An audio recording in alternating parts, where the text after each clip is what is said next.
কি লোভ লাগছে? খেতে ইচ্ছে করছে? লাগবেই তো, কারণ মাংসগুলো দেখতে যতটা না লোভনীয় হয়েছে, খেতে তার থেকেও বেশি মজা হয়েছে। কি মিথ্যা বলছি? না, মিথ্যা বলছি না। শুধু একবার আমার মতো এভাবে বাসায় রান্না করে দেখবেন। তো দেখি কিভাবে রান্না করলাম। প্রথমে আমি এখানে এক বাটি মাংস নিয়েছি, ছোট একটি বাটি দিয়ে। মাংসগুলোকে আমি ভালো করে ধুয়ে পরিষ্কার করে নিয়েছি। ধুয়ে ভালো করে পানি ঝরিয়ে নিয়েছি। তো এখানে আমি একটি বাটিতে আদা বাটা, রসুন বাটা, পেঁয়াজ বাটা নিয়েছি। মশলাগুলোকে আমি ভালো করে মিশিয়ে নেব। তারপর আমি এগুলোর সাথে 1 চামচ হলুদের গুঁড়ো দিয়ে দেব।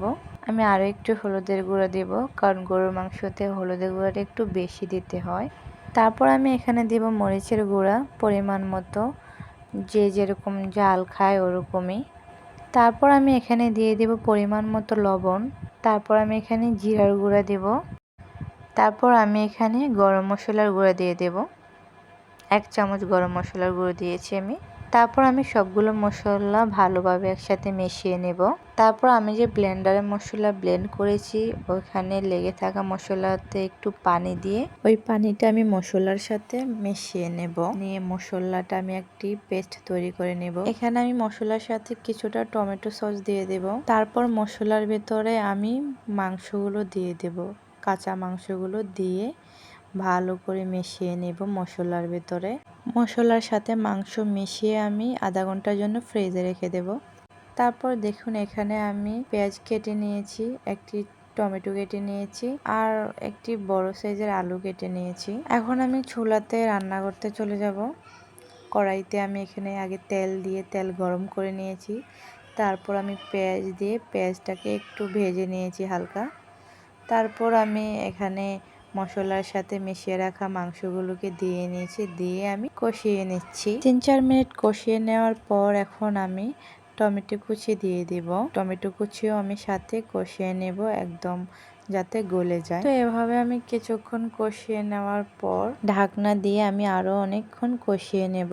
দেখুন কালারটা একটু কালো কালো হয়ে গেছে, মাংসটাও প্রায় সিদ্ধ হয়ে গিয়েছে। আমি কিন্তু এতক্ষণ একটু পানিও ব্যবহার করিনি, এমনিতেই কষানিতেই আমার মাংসটা অনেকটা সিদ্ধ হয়ে গেছে।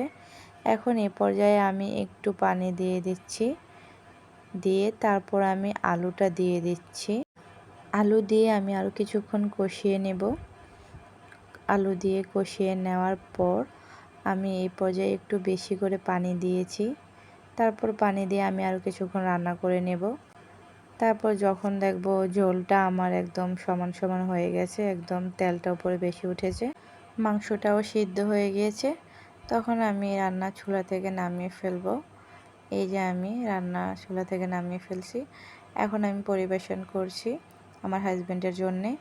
বাটিতে মাংস বেড়ে নিচ্ছি। আসলে সত্যি অনেকটা দেখতে লোভনীয় হয়েছে। খেতে তো আর কি বলবো, অসাধারণ অসাধারণ হয়েছে। আমি পার্সোনালি এভাবে রান্না করি গরুর মাংস, এটি আমার রেসিপি। জানি না এভাবে আর কেউ রান্না করে কি না।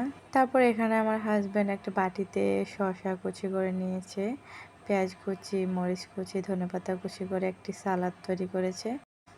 তারপর দুজনে প্লেটে ভাত নিয়ে খাচ্ছি। রাতের খাবার ছিল এটি আমাদের। তো এই ছিল আজকের ভিডিওতে। সবাই ভালো থাকবেন, সুস্থ থাকবেন। আল্লাহ হাফেজ। আর যদি আমার ভিডিও আপনাদের কাছে ভালো লাগে তাহলে সাবস্ক্রাইব করে পাশে থাকবেন।